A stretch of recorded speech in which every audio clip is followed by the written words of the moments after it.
Assalamualaikum warahmatullahi wabarakatuh. Perkenalkan, nama saya Erna Armadani. Di sini saya akan menjelaskan sedikit mengenai sidang perkara Mahkamah Konstitusi dengan nomor perkara 24/PUU-20 2022. Adapun perihal sidang yaitu pengujian Undang-Undang Nomor 1 Tahun 1974 tentang perkawinan sebagaimana telah diubah dengan Undang-Undang Nomor 16 Tahun 2019 tentang perubahan atas Undang-Undang Nomor 1 Tahun 1974 tentang perkawinan terhadap Undang-Undang Dasar Negara Republik Indonesia Tahun 1945. Pihak-pihak dalam perkara. Ada pemohon yaitu Eramos PTG, kuasa hukum pemohon yaitu Ziko Leonard Jagardos Menjuntak. Susunan persidangan pertama Anwar Usman sebagai hakim ketua, Aswanto sebagai hakim anggota, Arif Hidayat sebagai hakim anggota, Jeffrey Purkonanta Tarigan sebagai panitera pengganti. Didahului sidang acara dengan agenda pemeriksaan pendahuluan.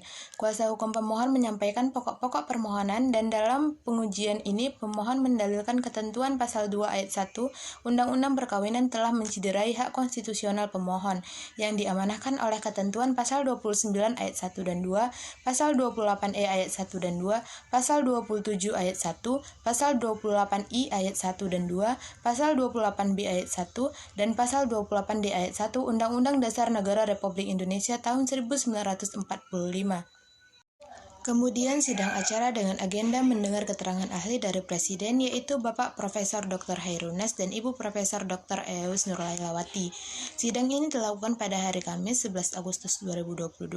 Agenda sidang didahului mendengarkan keterangan pihak terkait Dewan Dakwah Islamiyah atau DDI. Dalam hal ini dibacakan oleh kuasa hukum DDI. Dalam keterangannya, DDI mengutip pertimbangan hukum pada putusan MK nomor 68/PUU-12/2014 yang pada pokoknya menerangkan bahwa negara harus mengeluarkan peraturan dengan nilai agama, moral, keamanan, dan ketertiban umum dan terkait perkawinan beda agama justru akan menimbulkan ketidakpastian hukum. Di putusan ini juga dijelaskan bahwa perkawinan bukan merupakan aspek formal semata, tetapi juga melihat aspek sosial dan spiritual.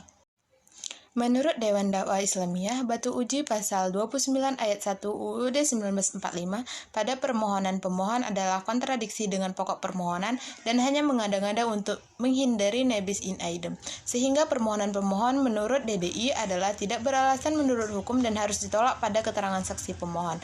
Saksi menjelaskan terkait kronologis pernikahannya yang beda agama. Saksi pemohon menyampaikan bahwa pernikahannya terjadi setelah mendapatkan dispensasi gereja. Namun ketika ditanyai apa syarat untuk mendapatkan dispensasi tersebut, saksi pemohon menjelaskan bahwa tidak tahu pasti apa yang menjadi tolak ukur dispensasi gereja dimaksud. Saksi mengakui adanya penolakan di lingkungan terkait pernikahannya, namun menurut saksi pemohon yang terpenting itu adalah komitmen. Putusan Mahkamah Konstitusi dengan nomor perkara 24/PUU-20/2022 yaitu menolak permohonan pemohon untuk seluruhnya karena menimbang bahwa berdasarkan seluruh pertimbangan hukum, permohonan pemohon mengenai norma pasal 2 ayat 1 dan ayat 2 serta pasal 8 huruf F Undang-Undang Nomor 1 Tahun 1974 telah ternyata tidak bertentangan dengan prinsip jaminan hak memeluk agama dan beribadat menurut agama dan kepercayaannya.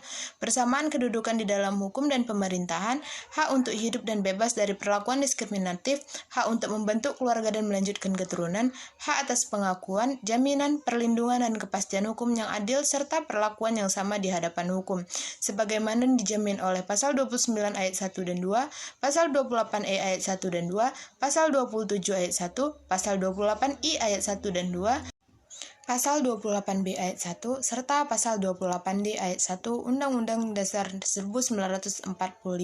Dengan demikian, permohonan pemohon tidak beralasan menurut hukum untuk seluruhnya. Hanya ini yang dapat saya paparkan, lebih dan kurang saya mohon maaf. Saya akhiri, wabillahi taufiq wal hidayah. Assalamualaikum warahmatullahi wabarakatuh.